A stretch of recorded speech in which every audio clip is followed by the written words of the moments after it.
और कहाँ है मेरी मम्मी? मेरे भैया से ढूंढ के लाया होगा कहते तो।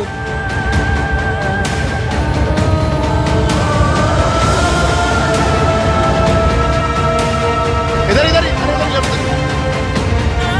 कम से कम 400-500 लोग दबे थे यहाँ पर।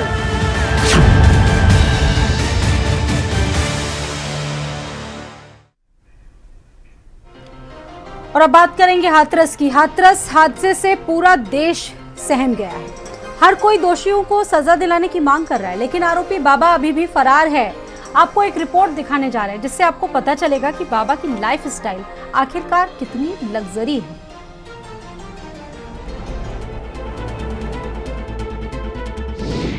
बाबा की लग्जरी लाइफ स्टाइल। जो बाबा इस समय सबसे ज्यादा चर्चा में है वो आम नहीं है। बाबा की लाइफ स्टाइल इतनी लग्जरी है कि आप सोच भी नहीं सकते। बाबा की लग्जरी लाइफ स्टाइल के बारे में जानकर आपके होश उड़ जाएंगे।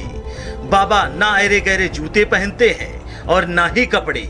भोले बाबा की कुटिया बेहद ही आलीशान है। बाहर से सफेद चमकने वाली कुटिया की बनावट किसी महल से कम नहीं है। इस कुटिया को महंगे पत्थर और शीशे और लकड़ियों से बनाया गया है। अपार संपत्ति का मालिक है बाबा। बाबा की संपत्ति की बात करें तो 100 करोड़ से ज्यादा के आश्रम बाबा के पास हैं। केवल एक जिले में ही नहीं बल्कि हर जिले में करोड़ों की प्रॉपर्टी है। यूपी, मध्य प्रदेश में कई आश्रम बाबा के पास हैं। दर्जनों लग्जरी गाड़ियां बाबा के पास हैं। बाबा का मैनपुरी में भव्य आश्रम है जो किसी 5 स्टार होटल से कम नहीं है। बाबा का प्रेम रस। बाबा के प्रवचन को लेकर बड़ा खुलासा सामने आया है। बाबा के सत्संग में लड़कियां गोपिका बनकर बैठती हैं। बाबा के हर सत्संग में लड़कियों की भीड़ देखी जा सकती है जो गोपिकाओं की तरह सजकर बाबा के साथ रहती हैं। स्टाइलिश लाइफ का शौकीन बाबा। बाबा की लाइफ स्टाइल के बारे में जानकर आप हैरान हो जाएंगे। बाबा कपड़ों से लेकर जूते तक हर चीजों में लाखों रुपए खर्च करता है। बाबा किसी अन्य साधु संतों की तरह गेरुआ वस्त्र धारण नहीं करता और न ही किसी भगवान की तस्वीर अपने कार्यक्रमों में लगाता है। साकार हरि अपने प्रवचनों में सफेद 3 पीस सूट बूट और महंगे चश्मे में दिखते हैं। बाबा के पास लग्जरी कारों का काफिला है और खुद की वर्दीधारी फौज भी है। इस लंबी चौड़ी फौज को आश्रम के सेवादार कहा जाता है। तो ये बाबा कोई आम लाइफ नहीं जीता है। बाबा राजश्री ठाट के साथ साथ रहता है। बाबा के पास अपनी सेना है, अपने जिनका अलग अलग नाम है, और यानी कि इसकी जो पूरी लाइफ है काफी ऐशो आराम में बीतती है। बाबा की राजसी ठाठ। बाबा आम लाइफ नहीं जीता। बाबा राजसी ठाठ के साथ महल जैसे घर में रहता है। बाबा के पास करोड़ों का घर है जिसमें हर सुविधा है।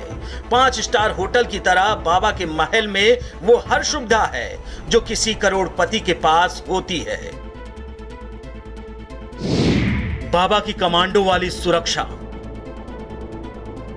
बाबा के दस्तों के नाम नारायणी सेना, करुण योद्धा और हरिवाहक है। बताया जाता है कि नारायणी सेना के सुरक्षा गार्ड गुलाबी रंग की पोशाक पहनते हैं, वहीं गरुड़ सेना काली ड्रेस पहनती है। इन्हें ही ब्लैक कमांडो कहा जाता है। हरिवाहक दस्ते के सुरक्षा गार्ड भूरे रंग की ड्रेस पहनते हैं। ब्लैक कमांडो दस्ता बाबा की काफिले के साथ चलता है। नारायणी सेना में 50 जबकि हरिवाहक सेना की टुकड़ी में 25 से 30 सिक्योरिटी अधिकारी होते हैं। इसके अलावा कार्यक्रम स्थल के आसपास बाबा के सेवादार सफेद रंग की पोशाक में भी होते हैं। हर एक दस्ते में महिलाएं पुरुष दोनों सुरक्षा अधिकारी के तौर पर तैनात रहते हैं। शहर शहर प्रॉपर्टी की भरमार। बाबा के पास हर शहर में प्रॉपर्टी की भरमार है। यूपी में ही बात करें तो तकरीबन हर जिले में बाबा के पास करोड़ों की प्रॉपर्टी है। बहादुर नगर में 30 बीघा जमीन पर सूरजपाल और भोले बाबा का आश्रम है, तो वहीं 5 बीघा में अनुयायी विश्राम गृह भी बना है। कई राज्यों में बाबा का मायाजाल।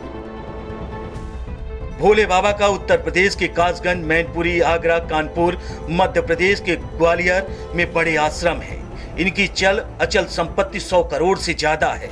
अकेले मैनपुरी के बिछवा आश्रम की जमीन की कीमत ही 4 करोड़ के आसपास है। सूत्रों के मुताबिक विनोद नाम के एक सेवादार ने इतनी कीमती जमीन बाबा भोले के ट्रस्ट को दान दे दी है। बिछवा की इस जमीन पर 8 साल पहले करोड़ों की लागत से किले नुमा एक भव्य आश्रम बनाया गया था। इस आश्रम में दर्जनों लग्जरी गाड़ियां खड़ी हैं और भोले बाबा यहीं रहते हैं।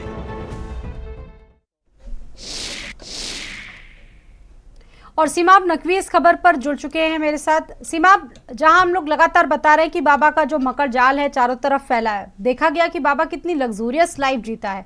कई राज्यों में बाबा का ये माया जाल फैला हुआ है, लेकिन सवाल यह है कि बाबा अभी कहाँ मौजूद है, उसको ढूंढा नहीं जा रहा है। FIR में बाबा के नाम का जिक्र तक नहीं है। सवाल यह है कि कौन बचा रहा है बाबा को। देखिए, जाहिर है कि बाबा का जो मामला है वो बहुत ही ज़्यादा गंभीर मामला है। 123 लोगों की जानें चली गई और बाबा का FIR तक में जिक्र नहीं है, और साथ ही साथ ना तो उसकी गिरफ्तारी को लेकर कोई जो है वो प्रयास किया जा रहा है, और ना ही लगता है सामान्य तरह से कि उसका जांच में भी कोई नाम आएगा, क्योंकि बाबा की कोई गलती नहीं है। इस तरह की बातें जो है वो निकलकर सामने अंदर खाने से आ रही हैं। बहरहाल बाबा की जो ज़िंदगी थी वो बड़ी जो है वो टॉप क्लास ज़िंदगी जी रहा था। पहले सामान्य सिपाही, उनके ऊपर मुकदमे, और उसके बाद फिर VRS, और प्रवचन करना सीखा बाबा ने, क्योंकि धर्म का धंधा बताते हैं कि इससे ज़्यादा जो है वो कुछ चलता नहीं है। लोगों का माइंड वॉश करिए, आप अपने भक्त बनाइए, और फिर आपका जीवन किसी राजा महाराजा से कम नहीं रहेगा। तो बाबा की जो लाइफ स्टाइल थी, इसके बारे में सबको मालूम है। ट्रस्ट के नाम सारी संपत्ति है। लोग कहते हैं बाबा के नाम तो कुछ है ही नहीं, बाबा तो बेहद सीधे साधे और निहायत शरीफ इंसान है। ट्रस्ट बनाया बाबा ने, ट्रस्ट के नाम संपत्तियां हैं सारी की सारी, और आश्रम उसके कई जगहों पर हैं। कानपुर में आश्रम है, मैनपुरी में आश्रम है, ग्वालियर में आश्रम है, और हर ज़िले में संपत्ति भी है और हर ज़िले में उसके अनुयायी भी हैं। और सबसे मज़ेदार बात यह है कि बाबा गोपियां भी रखते हैं अपनी। उनके जो अनुयायी हैं उन्हीं में से 18 साल उम्र से और 30 साल तक की उम्र की गोपियां बाबा जो है वो रखते हैं, जो कि जब सत्संग होता है, प्रवचन होता है, तो वहाँ पर सबसे आगे गोपियां बैठती हैं और उसके बाद दूसरे लोगों को बैठने का मौका मिलता है, और सभी को नए कपड़े दिए जाते हैं। वो दुल्हन की तरह सज के आगे बैठती हैं गोपियां बाबा के सत्संग में। और बाबा के पास तो महिला फौज भी है, महिला आर्मी भी है, काले कपड़े पहने महिला आर्मी भी रहती है, और पुरुष आर्मी भी है, पिंक कलर के वो कपड़े पहनती है। तो बाबा के पास एक लंबी चौड़ी फौज है। बाबा को सद्दाम हुसैन या गद्दाफ़ी समझा जाए। अब बाबा के पास हथियार हैं कि नहीं है ये तो नहीं मालूम किसी को, लेकिन जो ज़िंदगी है बाबा की वो गद्दाफ़ी और सद्दाम हुसैन से कम नहीं है। क्योंकि पिछले दिनों देखा गया कि उनके पास भी महिला सेना, बाबा के पास भी महिला सेना, उसके पास भी पुरुष सेना, इनके पास भी पुरुष सेना। आपका जानकारी देने के लिए सीमा।